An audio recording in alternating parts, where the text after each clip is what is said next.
Let's say मैं तुम्हें एक बैक्टीरिया देती हूँ और बोलती हूँ कि खाना पीना बैक्टीरिया के लिए पर्याप्त है, ठीक है, स्पेस पर्याप्त है, तो रिप्रोडक्शन कितना भयंकर तरीके से करेगा ये समझ सकते हो कि कुछ दिनों में उसका जो नंबर है वो मिलियंस में पहुँच जाएगा। तो इस टॉपिक में हमें यही पढ़ना है कि किस तरह से ग्रोथ होता है, क्या सेट ऑफ रूल है कि ये रूल फॉलो करेगा तब इतना नंबर होगा, 2 से 4, 4 से 8, यही चीज़ें समझनी है। So it would be nice अगर आप एनसीईआरटी निकालो और साथ में रीड करो, अदरवाइज कुछ नहीं समझ में आएगा वीडियो देखने से। Let's start. Growth models. Does the growth of a population with time show any specific and predictable pattern. तो यहाँ पूछ रहा है कि जो पॉपुलेशन जब बढ़ती है, यानी उसका नंबर जब बढ़ता है टाइम के साथ, तो क्या वो सेट ऑफ रूल फॉलो करता है, कोई पैटर्न फॉलो करता है। We have been concern about unbridled human population growth and problems created by it in our country. और हमें इस बात का भी चिंता है कि जो हमारी जो ह्यूमन पॉपुलेशन है, ठीक है, वो कितने अनकंट्रोल वे में बढ़ रही है और उसकी वजह से कितने प्रॉब्लम्स हो रहे हैं हमारे देश में। जैसे खाना नहीं है, रहने को जगह नहीं है, ठीक है, एजुकेशन नहीं है, एम्प्लॉयमेंट नहीं है, तो ये सारी प्रॉब्लम्स ही हैं क्योंकि हमारा पॉपुलेशन बहुत ही भयंकर लेवल पे है। It is therefore natural for us to be curious. तो इसीलिए हमारे लिए ये नेचुरल है क्यूरियस होना कि क्या जो डिफरेंट एनिमल है, यानी अलग अलग जो एनिमल पॉपुलेशन हमारे नेचर में है, क्या वो उसी तरह से बिहेव करते हैं जैसे हम ह्यूमंस करते हैं कि बस खाना पीना मिला, रिप्रोड्यूस कर रहे हैं। और show some restrain on growth, या फिर अपने ग्रोथ पे कोई लिमिटेशन रखते हैं कि ऐसा रूल है कि जैसे 2 बच्चे पैदा हो गए तो हाँ ठीक है अब बंद कर देते हैं, इस तरह का कोई रूल है। Perhaps we can learn a lesson or two from nature on how to control population growth. तो हम नेचर से सीख सकते हैं एक या एक से अधिक लेसन कि पॉपुलेशन के ग्रोथ को कैसे कंट्रोल किया जाए, ठीक है। तो सबसे पहला हम पढ़ेंगे एक्सपोनेंशियल ग्रोथ के बारे में। इम्पॉर्टेंट है नीट के पर्पस से, नीट के हिसाब से। रिसोर्सेज का मतलब क्या है, खाना और रहना, मतलब जगह जो है, ठीक है। Resource availability is obviously essential for the unimpeded growth of a population. मान लो कोई पॉपुलेशन है और वो अपना नंबर बहुत ही भयंकर लेवल में बढ़ाना चाहती है, तो उसके लिए खाने का, रहने का जगह होगा, तभी ना वो अपना नंबर बढ़ा पाएगी, ठीक है। तो एसेंशियल होता है खाना और रहना। Ideally when resources in the habitat are unlimited. Ideal case की बात कर रहा है, अगर कोई जगह है और वहाँ पे खाने के लिए और रहने के लिए जगह बहुत ज़्यादा है, मतलब अनलिमिटेड है। Each species has the ability to realise full its innate potential. तो हर एक स्पीशी, हर एक अलग तरह का स्पीशी अपना पूरा औकात इस्तेमाल करके नंबर बढ़ाएगा। मतलब कि खूब खाएगा, नंबर बढ़ाएगा, खूब पिएगा, नंबर बढ़ाएगा, जहाँ मन वहाँ रह रहा है। समझ में आ रहा है? मतलब कि होता है ना कि लोगों को खुला छूट दे दो तो उसका असली औकात पता चलता है। तो वही सेम चीज़ है कि कोई भी स्पीशी को अगर अनलिमिटेड खाना दे दो, रहने के लिए जगह दे दो, तो वो इतना भयंकर लेवल पे रिप्रोडक्शन करते हैं ना और अपना नंबर बढ़ाते हैं। As Darwin observe while developing his theory of natural selection. इस बात को डार्विन ने ऑब्जर्व किया था जब वो अपना थियोरी दे रहे थे नेचुरल सिलेक्शन के लिए तब। Then the population grows in an exponential or geometric fashion, ठीक है। यहाँ पे ये बात समझो, नीट की इम्पॉर्टेंट लाइन ये है कि जब रिसोर्सेज हैबिटेट में अनलिमिटेड होते हैं, ठीक है, तो जो हर एक स्पीशी जो होता है वो अपनी फुली एबिलिटी को यूज़ करता है ताकि अपना नंबर बढ़ा सके। ये नीट की इम्पॉर्टेंट लाइन है। पॉपुलेशन जो होता है इसमें ग्रो करता है एक्सपोनेंशियली, जिसे ज्योमेट्रिकली भी कहते हैं, ठीक है, एक्सपोनेंशियल वाइज या फिर ज्योमेट्रिक वाइज, ठीक है। If in a population of size N, अब यहाँ बोल रहा है कि मान लो कोई पॉपुलेशन है जिसका साइज एन दे रखा है, the birth rate, not total number but per capita birth, यानी कि बर्थ रेट को अगर बी से रिप्रेजेंट किया जा रहा है, डेथ रेट को डी से। अब यहाँ पे बोला है कि बर्थ रेट का मतलब ये नहीं है कि टोटल कितना पॉपुलेशन है, नहीं, बर्थ रेट का मतलब है कितने बर्थ हो रहे हैं, पर कैपिटा बर्थ, यानी एक इंसान कितने बच्चों को पैदा कर रहा है बेसिकली, ठीक है, कितने बच्चे पैदा कर रहे हैं। Then the increase or decrease in N during a unit time period T, D N by D T will be. तो यहाँ बोल रहा है कि जो पॉपुलेशन ग्रो होगा या फिर जो चेंज होगा टाइम के हिसाब से, उसे लिखेंगे dN/dt, यानी कि क्या पॉपुलेशन चेंज हुआ है, ठीक है। Rate of population change is equal to B का मतलब क्या है कि कितने बच्चे पैदा हुए हैं, ठीक है, माइनस डी यानी कि कितने लोगों का डेथ हुआ है, मल्टीप्लाई बाय एन का मतलब क्या है कि इनिशियल जो पॉपुलेशन साइज थी। अब यहाँ बोल रहा है, मानने के लिए कह रहा है कि let B minus D is equal to R, कि बी माइनस डी को कह रहा है आर है, ठीक है। तो dN/dt r/n हो जाएगा, r इंटू एन हो जाएगा। वाह ये बहुत इंपॉर्टेंट लाइन है नीट के लिए। यहाँ बोल रहा है कि dN/dt यानी कि रेट ऑफ पॉपुलेशन इंक्रीज वो इक्वल है b minus D into N के, और बोल रहा है कि b माइनस डी को r मान लो, तो क्या होगा, dN/dt को आप लिख सकते हो r into N. The r in this equation is called intrinsic rate of natural increase. इसका मतलब ये है, ये बहुत ही इंपॉर्टेंट लाइन है नीट के लिए, पहली बात ये सुन लो।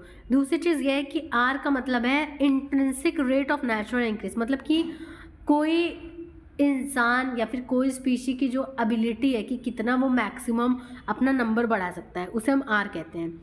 And is very important parameter chosen for assessing impact of any biotic or abiotic factor on population growth. और ये बहुत ही इंपॉर्टेंट फैक्टर है जो बताता है कि पॉपुलेशन के ग्रोथ पे जो बायोटिक यानी कि मान लो कोई लिविंग चीज़ है, कोई प्रेडेटर है, कोई पैरासाइट है, या फिर कोई अबायोटिक जैसे मान लो लाइट है, टेम्परेचर, उसका क्या अफेक्ट पड़ता है पॉपुलेशन पे, वो आर के ज़रिए समझते हैं, ठीक है। To give you some idea about the magnitude of R value for the Norway rat, ठीक है। अब यहाँ बता रहे हैं नॉर्वे रैट का आर वो क्या है 0.015 and the flower beetle it is 0.12। देखो यहाँ दो का एग्जाम्पल दे, एक नॉर्वे रैट जिसका आर बहुत कम है और फ्लावर बीटल जिसका आर ज़्यादा है। नॉर्वे रैट क्या है, बेसिकली चूहा ही है जो कि जिसकी साइज़ बड़ी है, ठीक है, तो वो रिप्रोडक्शन काफ़ी कम करता है। और फ्लावर बीटल क्या एक इंसेक्ट है जिसकी लाइफ स्पैन भी बहुत छोटी है और रिप्रोडक्शन भी बहुत करता है। तो इसमें समझ में आ रहा है कि फ्लावर बीटल का आर देखो ज़्यादा है और नॉर्वे रैट का कम है। In 1981 the R value for human population in India was इतना, मतलब कि हमारा जो जनसंख्या का आर वैल्यू था वो इतना था, लेकिन अभी बहुत भयंकर बढ़ गया है। The above equation describe the exponential or geometric growth pattern of a population and result in a J-shaped curve when we plot any relation with time। फिर यहाँ पे बता रहा है कि अगर आप पॉपुलेशन डेंसिटी को, बहुत ही इंपॉर्टेंट है नीट के लिए, अगर आप पॉपुलेशन डेंसिटी को यानी एन को आप टाइम के अगेंस्ट में ड्रॉ करते हो, ठीक है, तो आपको जे शेप कर्व मिलता है। dN/dt is equal to RN। समझ में आ रहा है, मतलब जब खाना पीना अनलिमिटेड हो उस केस की बात कर रहे हैं, जे शेप का कर्व मिलता है। देखो ये dN/dt RN के इक्वल होता है। If you are familiar with basic calculus, अगर बेसिक कैलकुलस फिजिक्स में पता हो तो NT is equal to N0 ERT होता है। ये PYQ भी है नीट का, जहाँ पे NT क्या है, पॉपुलेशन डेंसिटी है कुछ समय के बाद आफ्टर टाइम T। N0 क्या है, टाइम ज़ीरो, मतलब जब ऑब्जर्वेशन चालू किए थे उस समय जो टाइम हो रहा था।